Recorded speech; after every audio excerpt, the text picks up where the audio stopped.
hias bonsai. Presentasi ini membahas proyek akhir tentang penerapan body of knowledge bagi pelaku UKM tanaman hias di daerah duduk sampean.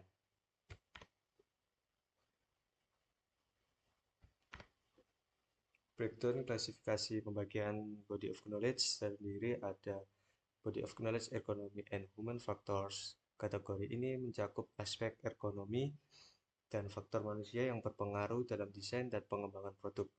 Penting untuk mempertimbangkan kenyamanan dan efisiensi penggunaan dalam setiap tahap. Terus yang kedua, BOK Supply Chain Management.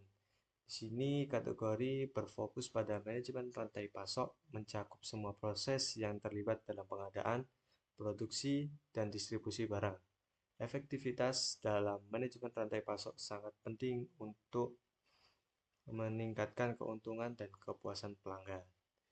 Dan ketiga ada BOK Operation Research and Product Design and Development. Di kategori yang ketiga ini menggabungkan penelitian operasional dengan desain dan pengembangan produk. Ini bertujuan untuk mengoptimalkan proses dan hasil produk melalui analisis matematis dan strategis inovatif. Supply Chain Management menjelajahi setiap tahap dalam rantai pasok tanaman hias, dari hulu upstream atau aktor utama. Petani atau pembudidaya tanaman hias bertanggung jawab untuk menanam dan merawat tanaman hingga siap dipasarkan.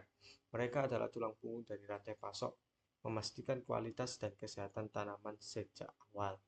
Yang kedua ada penyedia benih dan bibit. Penyediaan benih unggul atau bibit berkualitas untuk mendukung produksi tanaman hias. Kualitas benih dan bibit sangat mempengaruhi hasil akhir produk itu sendiri. Yang ketiga ada pemasok pupuk dan pestisida. Mereka membantu meningkatkan kualitas perubahan tanaman dengan menyediakan nutrisi dan perlindungan terhadap hama yang sangat penting dalam menjaga kesehatan tanaman hias bonsai itu sendiri. Yang keempat ada konsultan pertanian. Memberikan panduan teknis kepada petani untuk meningkatkan hasil budidaya dengan keahlian mereka. Petani dapat mengoptimalkan proses budidaya dari hasil panen. Yang kelima, ada produksi dan pengolahan. Perusahaan budidaya tanaman hias mengelola pembibitan dan budidaya dalam skala besar untuk kebutuhan lokal maupun ekspor serta memastikan bahwa produk atau pasok memenuhi lebih dari pasar itu sendiri.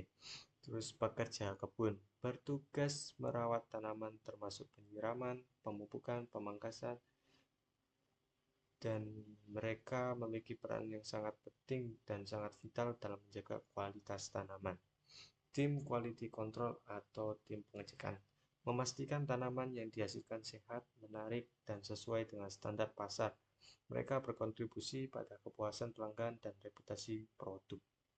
Nomor 6 ada hilir atau downstream, pemasaran dan penjualan. Jadi di tahap hilir berfokus pada penjualan, pemasaran, dan penggunaan tanaman hias oleh konsumen untuk berbagai kebutuhan. Interaksi langsung dengan konsumen membantu mengidentifikasi tren yang baru. Yang terakhir, BOK Product Design and Development.